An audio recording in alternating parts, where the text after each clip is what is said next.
Hi everybody! So today I'm going to explain what a dictionary is in the context of stenography. A dictionary is basically a gigantic lookup table that spells out what translations should correspond to what strokes. Think of it as basically a table with two columns, and in each row, one column is the stroke and one column is the translation. So here's how it comes into play when you're doing stenography. Once you hit a stroke on your machine, it gets sent to the computer. Inside the computer, the CAT software will receive the stroke and then search through the dictionary to find the corresponding translation. Then it outputs the translation and displays on your screen. This is what's known as real-time translation, which is made possible by computers around 30 years ago and allows what you're typing on your steno machine to come up as English in real time. However, before this technology existed in the court reporting world, there was no such thing as a dictionary. What you wrote on your machine was recorded as notes, and the stenographer had to take those home and be the translation device themselves after the fact. But now that we leave the translation to computers, there are a few adaptations that stenographers had to make in order to reduce confusion for the computer. The first and most obvious thing are conflicts. In a dictionary which contains strokes and translations, multiple entries can have the same translation. That is to say, you could have multiple different ways to write a certain word in your dictionary. However, the stroke must be unique. No two entries can have the same stroke, otherwise it would create what's known as a conflict, and the computer wouldn't know which translation you intend to output. Another thing is what's known as word boundary conflicts. Take this set of strokes, which phonetically sounds out to sound like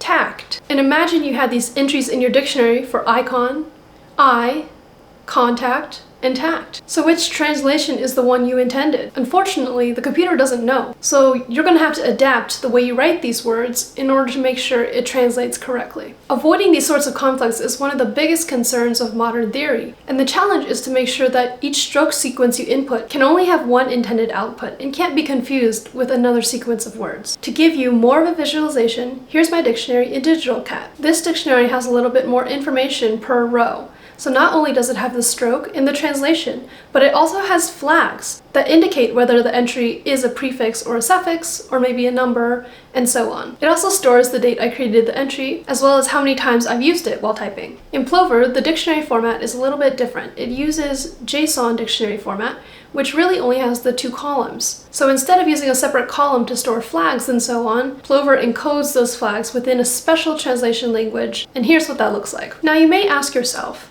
where do all the entries come from? And do you have to put them all in yourself?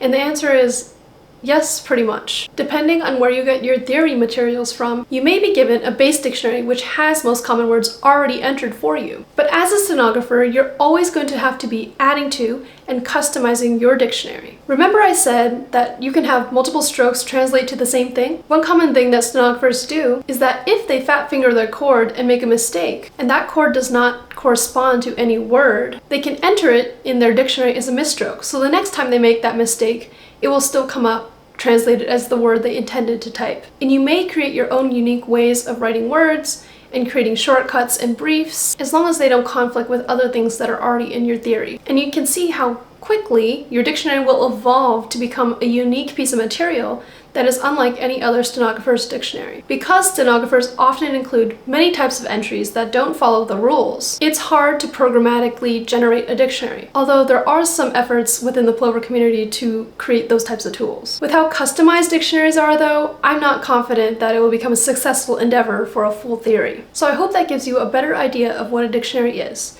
And here's two last parting comments. The first is, remember that your dictionary does not teach you how to type. A dictionary should always be the product of your theory. It should follow the rules that are in your theory, and you should recall how to write outlines based on your theory rules, not based on looking them up in your dictionary and remembering them. Looking up entries you don't know in the dictionary is only helpful when you're able to reverse engineer them to their theory rules. And if you're able to understand the underlying principles beneath that outline, that's what will help you remember and learn that word. And the last thing I want to add is my dream for the future of computers translating your steno strokes. The way dictionaries are designed right now is assuming that the computer has no knowledge of what is going on with the sentence. And that gives the stenographer full control over entering every single word. And that is a really important element within stenography because we have to write things verbatim.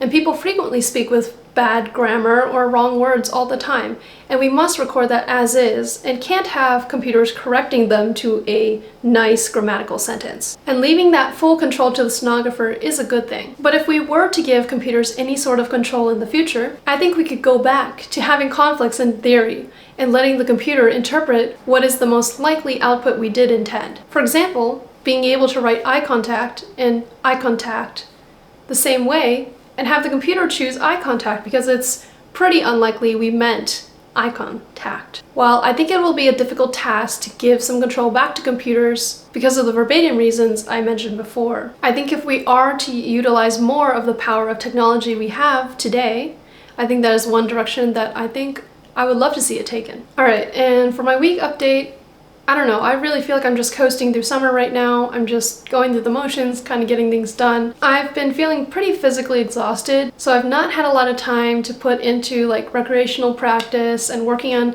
other things that don't have to do with the school required practice that we have to do. I think if I could find some time to work on those, I would be able to see a lot more improvement, but as for now, I'm just trying to survive through the summer, and we are past week 6 now. We're past the halfway point, we're almost there. 3 more full weeks, and one little tiny half-weekish thing left for summer. Alright, so I'll see you next week. And check out my shorts.